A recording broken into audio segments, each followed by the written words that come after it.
parachute would actually make it way more difficult for her to move safely about the airplane.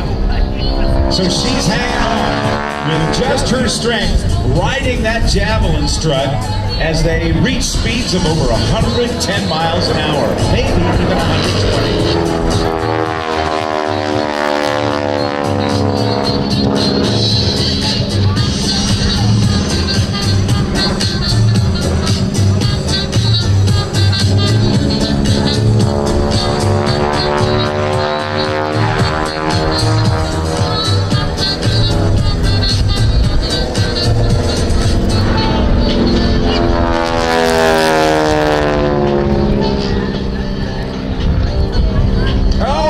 Upside down and rolling all the way around with an aileron roll as Ashley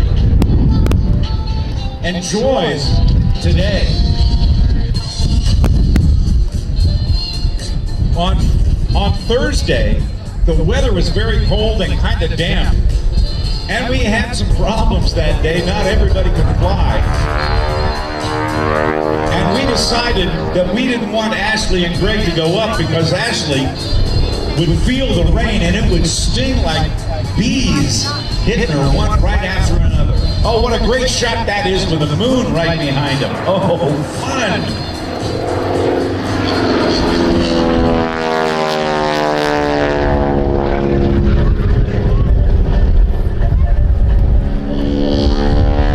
That is the roundhouse loop.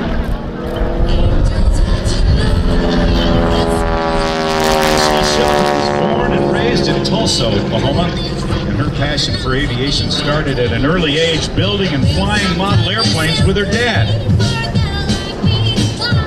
After high school, she pursued an art history degree and worked in an art museum in Tulsa. She had that job for 7 years, but she was... Let me explain what's going to go on. You might look at the top, up on the top. She's worked her way, stepping very carefully across the fabric-covered wings, making sure she only steps on the ribs so her feet don't go through the fabric, up on top. And now she's on the top, on a stanchion, held into a stand by only a very, very substantial lap belt and stirrups where she can put her feet to hold her in position. Now she's a little lady, but anything up on top of an airplane like that or between the wings causes a lot of drag, and so Greg has to be exceptionally careful during each and every aerobatic maneuver, pulling some 3 times the force of gravity on the way up. He'll run out of airspeed, 0 G's. She's weightless right now as Greg does the hammerhead stall turn and a quick snap roll on the down line.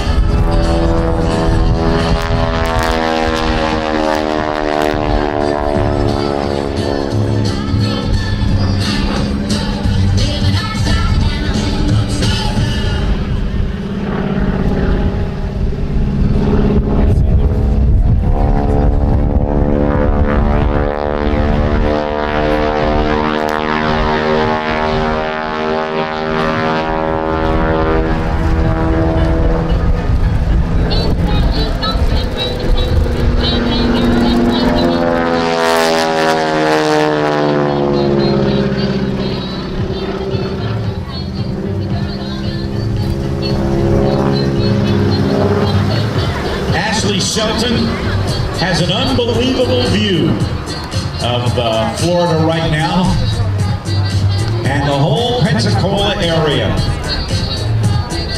at an altitude at times not much higher than the lighthouse. Pilot Greg Shelton has been performing at air shows since 1990. His interest in aviation began at an early age, watching the fire bombers in Northern California and listening to his dad's adventures of flying fighter aircraft in the U.S. Navy. In 1982, Greg began flying lessons in a Piper J3 Cub. But before he finished his pilot's training, he traded the Cub in for a Starduster II. Now let's watch. Instead of going through a full loop,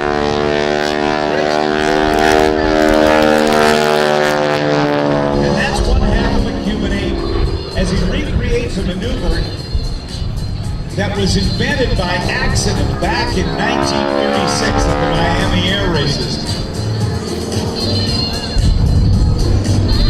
When Len Povey, who was performing at the Miami Air Races, was too low,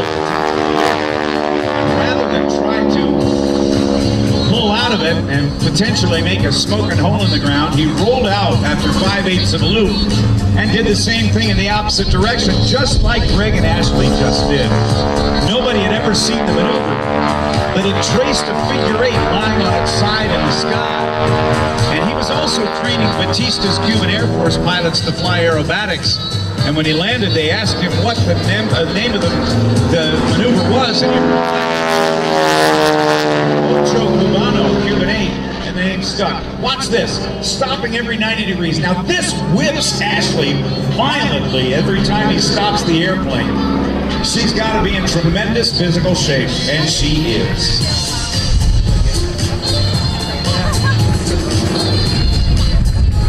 After Greg Shelton had his Starduster 2, his next airplane was a North American AT-6 Texan, a project that took him 4 years to completely restore.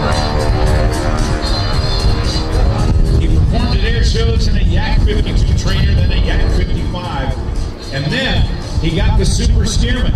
And in addition to that,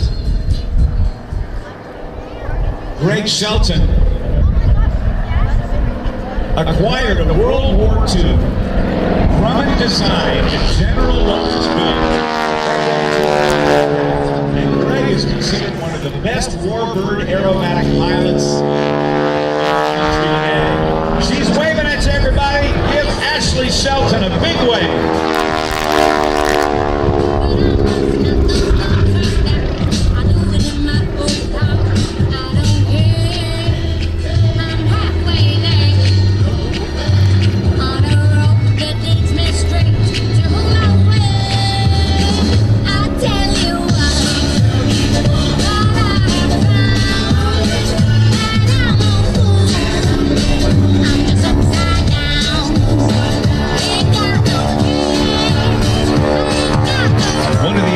I want to mention, and you'll hear it as it comes by, the sound of this engine is radically different than that of the 225 horsepower engines, the Stearmans we heard earlier.